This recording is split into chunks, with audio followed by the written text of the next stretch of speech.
Okay, so I want to begin talking with you first about the needles that I prefer. Not so much really focusing on the brand of the needles, but the actual size of the needles. With my students in the past, probably the thing that they struggle with the most is understanding the mag.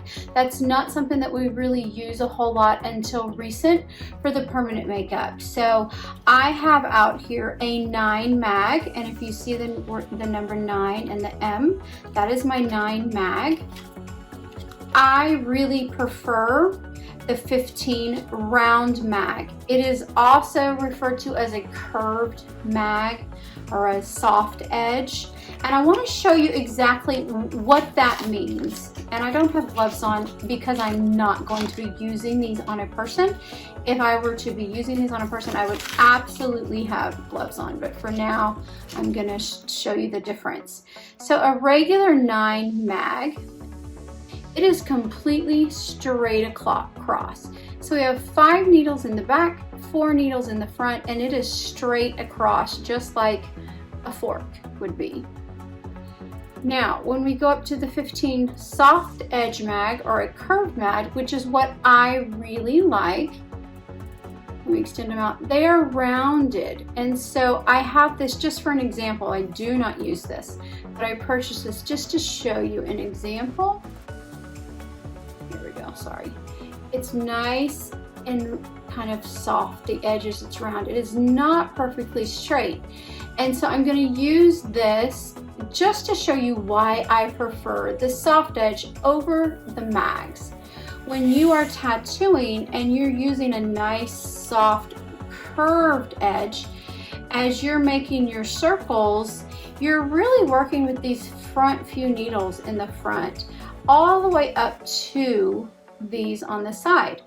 So you really are less apt to make any lines in your tattoo, okay? When you're working with a perfectly flat needle and you're using all 9 of those, if you lean any direction at all, or if you start to use your wrist, you're going to create a bunch of little marks and lines. They almost look like someone's gone through your areola and put a whole bunch of C's in there.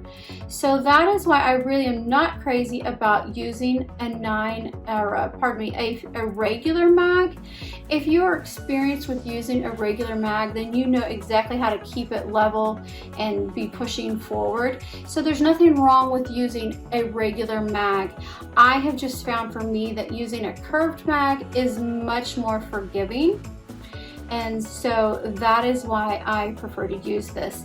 Keep in mind too, when you're using a mag or any of your needles, most of your color implantation and saturation comes when you are moving forward into the skin.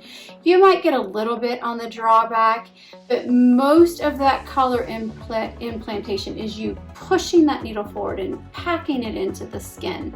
And so we don't want to be using it like this. Granted, you can stipple with this. Occasionally I will stipple with it. Occasionally I'll even use the side, and I will use, some side, or maybe in the nipple area.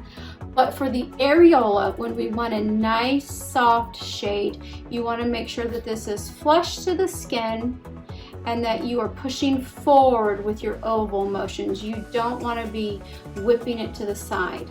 So from your elbow, this motion is from the elbow. Notice my wrist and my hand really are not moving. The tendency is to do it from the wrist, and the wrist is moving like this, and then you will create a lot of little marks and indentions into your areola. So don't move from your wrist. Keep this flat, commit to it, and move from the arm. So that is what I really like, is the 15 mag, curved mag, and that's my preference for the shading.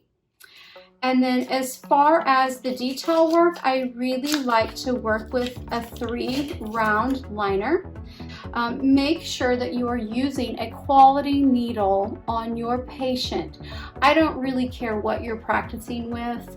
But when it comes time to actually implant into human tissue, it is vital that you are using a quality needle and that you are using a needle that contains a membrane. And so the membrane is what keeps backflow from going into the machine or through the cartridge and into your machine. We absolutely do not want to have any backflow, any cross-contamination. So make sure that you are purchasing quality cartridges for safety reasons. You don't want them breaking off into the skin, and you also do not want any cross-contamination. And then for my smaller areolas or for some really fine detail work, and so this is my #1 needle. You have to be somewhat careful with the needle. If you know how to whip shade and use a wand properly, it's perfectly fine. But if you're gonna start dragging a line or leaving this in the skin for any length of time, you have to be careful because it really can cause trauma to the skin very quickly. So I really like the 3, I like the 1, and I like the 15 curved mag.